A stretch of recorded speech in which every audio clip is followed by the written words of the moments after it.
Go ahead. Hey guys, welcome back to my channel. Hey guys.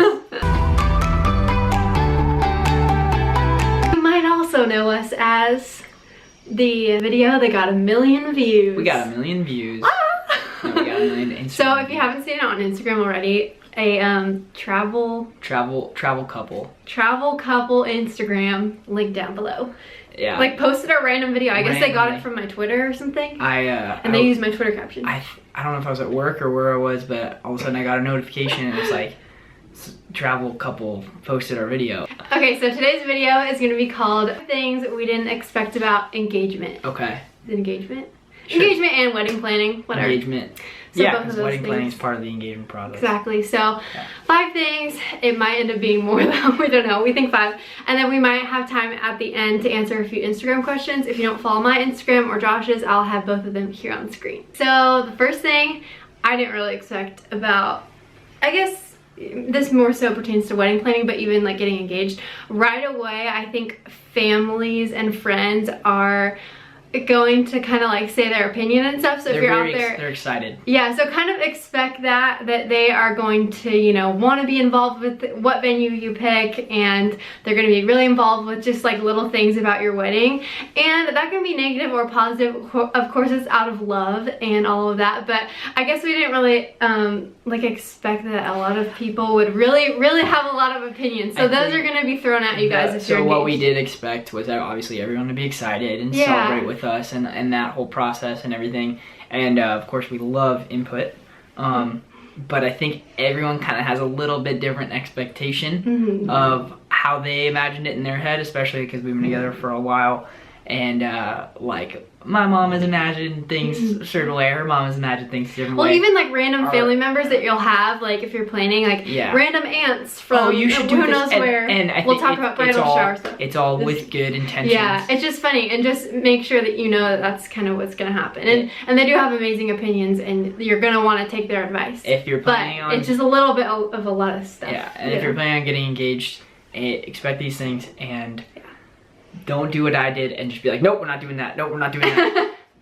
Be gentle, be nice. So the second thing, you want to take the reins on this one? Second thing I didn't really expect, and when we were kind of talking about going down the road of getting the ring light, I didn't think anything was really going to change at all. I was like, you know, we're just going to be more committed or whatever. Yeah, like I'm going to have a ring, that's the only thing that's different. But it got real, and now like thinking about legitimately planning out our future together, because I mean, everyone likes to talk when they're dating. Oh my gosh, like when we get married, blah blah blah, and now it's like we're legitimately talking about like we're actually moving in together now. We're actually gonna have to budget. We're actually talking about like, I know there's small things from like like what kind of dishes you want, what kind of what kind of coffee mugs or whatever. And then like a couch. But then there's like the bigger stuff too. Like okay, like, are we gonna be like, where are we gonna move? Are we gonna move somewhere? We're gonna have a dog. Do you want to have a dog? What kind of dog? Like, of course she wants. We've already discussed that, but things like that. Thinking about moving legitimate to our future. Those kind of things we didn't expect to all happen at once, and we're like, oh, things are different, even though it is just a ring. Yeah, so, but no, it's all more than that. It's good stuff though. It makes you get your mind right. Yeah, so be prepared for that. Okay.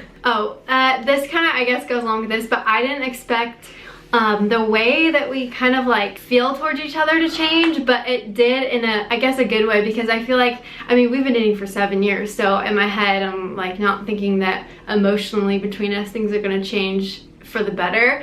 But like even a week, well, you know, I'm like, I love him so much already. How could they change more? She was expecting the ring to go on and then just no. I think the next week, like him and I were talking about things we've never talked about, like he said, you know, having a conversation about family and like literally what our future is gonna be like. And sure, we talked about our future before when we were just dating, but it's kind of like that step further mentally where you're just so easily able to talk about that kind of stuff. So I didn't realize that would change, and it did, and I felt more open to being able to talk to you about stuff with our future. Next one. This is a little more serious one. Kind of forced me to kind of step up a little bit as a man.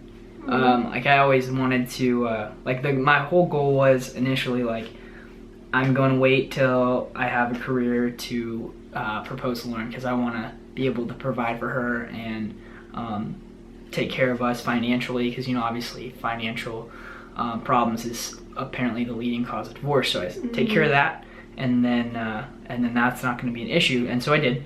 I'm a firefighter, and that's been an incredible blessing. And like I said, planning the little stuff, but also planning the big stuff.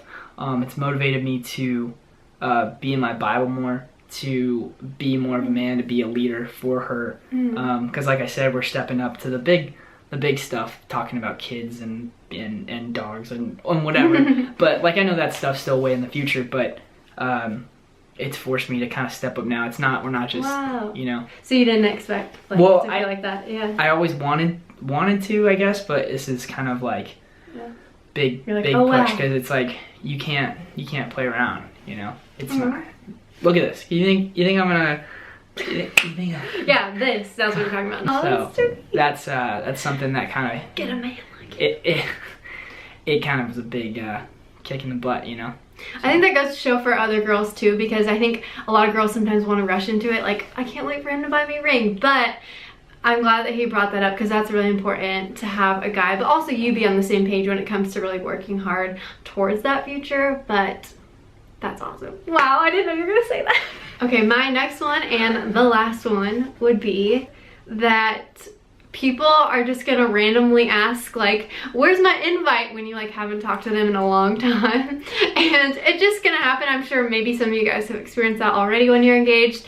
And of course, like, don't be obviously rude about it, but it's just a little something and a tip for you guys out there if you're watching this and you are also engaged. It happens to everyone, and that is okay if they're asking and stuff, but of course don't feel obligated to be like, shoot, I need to invite every single person that I've known since I was 5. But do, you know, think wisely about those really good friendships and stuff. Of course, you want the your like friends and family and everyone who loves you, and your fiance, of course you want them there. So just a little thing that we didn't really expect. Yes, you're gonna offend people that you didn't even realize, like you said, people that you didn't talk to for a long time, and you're gonna probably feel kind of bad, because as much as you would love to invite everyone that you possibly know, you can't. It gets expensive, and it's just one day. It's your special day. At the same time, when you're going through your guest list, you're gonna leave people out, and then when you're going back through, you're like,